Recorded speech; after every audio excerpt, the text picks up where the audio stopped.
is, quite frankly, let's speak bluntly, a ruling class which tries to control a working class population, and that's what it's about, is holding on to that power. If that's the case, then it seems like to me the question that we face is how to organize to change that system, to challenge capitalism, and I think in that effort you do a disservice to your listeners and to the people who respect your work when you equate Lenin with Stalinism as blithely as you did tonight. I say that, and I think it's also important to point out that that is an unquestioned assumption and also an easy applause getter we saw that you share with the mainstream media. And I think if it were actually that simple, the horrific kinds of measures that even bourgeois historians describe as a counter-revolution under Stalin would not have been necessary if they were all the same to begin with.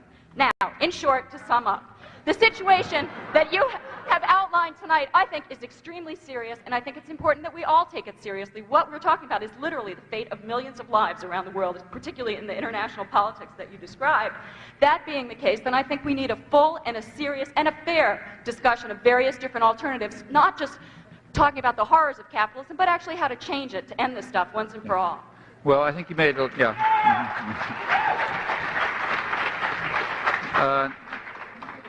I think, well, there's several questions there. One is about the discussion of the United States, and I think what I said is approximately what you said, except I didn't use some of that rhetoric. Which I don't think is particularly helpful to tell you the truth, either analytically or to understand or whatever. It doesn't bother me if I happen to agree with the mainstream media on this. Trotsky, to pick somebody who you remember, once he was charged in the 1930s with agreeing with the fascists in his condemnation of the Soviet Union. And he pointed out that his critique was to be true. He wasn't going to abandon it if somebody else happened to say it for different reasons. So the question is about the Soviet Union, and particularly about Lenin. So what was Leninism? Well, here we have to look at the facts. Now, you look at the facts, I think here's what you find. Lenin was a right-wing deviation of the socialist movement, and he was so regarded. He was regarded as that by the Marxists, by the mainstream Marxists. We've forgotten who the mainstream Marxists were because they lost, and you only remember the guys who won. But if you go back to that period, the mainstream Marxists were people like, for example, Anton Pannekoek, who was head of education for the Marxist movement, and he's one of the people who Lenin later denounced as an infantile leftist. But he was one of the leading intellectuals of the actual Marxist movement. Rosa Luxemburg was another mainstream Marxist, and there were others. And they were very critical. In fact, Trotsky was one up until 1917. They were all very critical of Leninism because of this, what they regarded as this opportunistic vanguardism.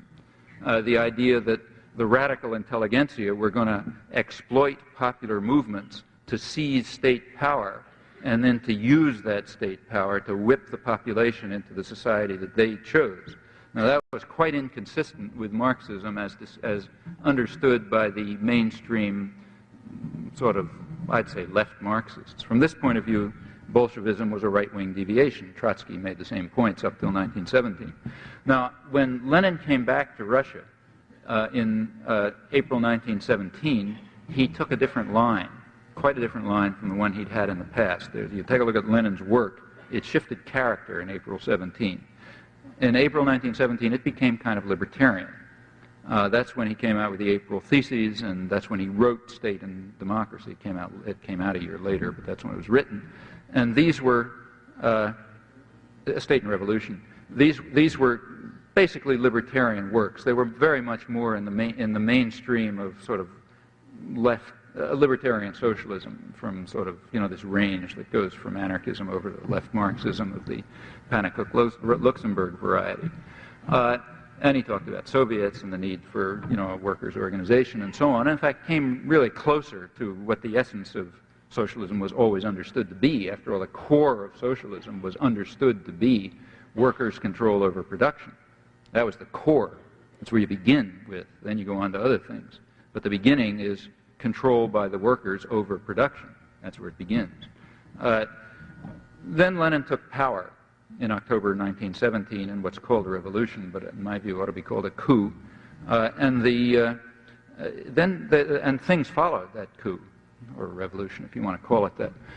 One of the things that followed it was the immediate moves to destroy the Soviets and the factory councils. Those were some of the first moves of Lenin and Trotsky after they took, Trotsky joined at that point, after they took state power. In fact, if you look at what Lenin wrote after that period, or did, you'll find it's a reversion to the earlier position. This sort of left deviation is that, a deviation. You could ask why. In my view, it was just opportunistic. He knew that in order to gain power, he was going to have to go along with the popular currents that were developing, which were in fact spontaneous and libertarian and socialist, as most popular movements have been, in fact, since the 17th century. And being an astute politician, which he was, he sort of went along with that and talked the line that the people wanted to hear. It's just like when an American politician goes somewhere and his pollsters tell him, say so-and-so, and he says it, meaning he believes it. And I think Lenin was doing the same thing without polls. In any event, whatever your interpretation is, when he took power, he reverted to the former vanguardism and moved at once to eliminate the organs of workers' control. Now that meant he was moving to destroy socialism, if socialism has as its core workers' control over production.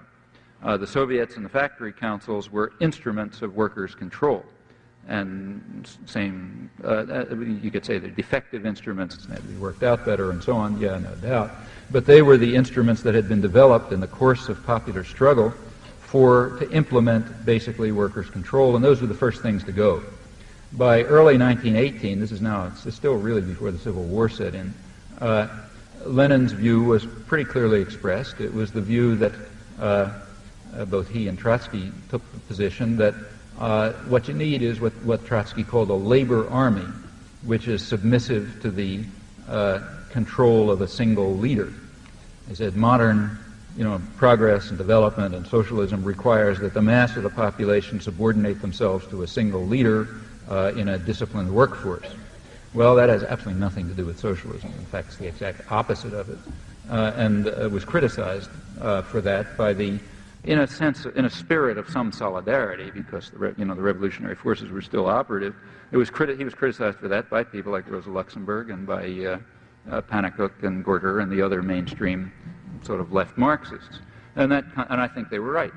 It seems to me that, and then it just goes on from there. I mean, Lenin reconstructed the czarist systems of oppression often more efficiently, Cheka, KGB, and other techniques of control and oppression. I think from that point on, there was nothing remotely like socialism in the Soviet Union. I think it was, in fact, in my view, it was a precursor of later forms of totalitarianism.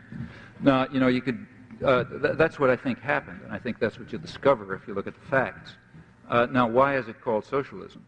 Well, I think that's complicated, and we should look at it. The Soviet Union calls it socialism. And after they took control they did take control pretty soon of most of the international socialist movement, because primarily of the prestige of having created something sort of socialism. Incidentally, just a side remark, Lenin remained, despite it all, a sort of an orthodox Marxist in many respects. And as an orthodox Marxist, he didn't believe that it was possible to have socialism in the Soviet Union. This was supposed to be up to his death, or shortly before his death, when he was still writing, speaking lucidly. He kept the view that the Soviet revolution was a holding action. They were just going to hold things in place until the real revolution took place in Germany, because the revolution, according to Marxist doctrine, was going to take place in the most advanced sector of modern industrial capitalism, for all the reasons that you read about in Marx. That's where the revolution had to take place. Obviously, that wasn't the Soviet Union, so there couldn't be socialism there. It was just some kind of holding action. And that presumably gave some sort of justification for eliminating the socialist institutions. I don't think it's a real justification, but probably that was the internal justification. And again, in taking that view, he was in accord with the mainstream Marxist tradition. Well, after that comes the view that all of this is socialism. And why should the communist parties take that view? I think the reason is because they wanted to sort of exploit the moral force of socialism, which was quite real. It's kind of hard to remember that today, but at that time it was very real. This was regarded as as a progressive moral force, and by associating their own destruction of socialism with the aura of socialism, they hoped to gain credit in the working classes and other progressive sectors. Now, the West also identified that with socialism, and they did it for the opposite reason. They wanted to associate socialism with the brutality of the Russian state that undermined socialism.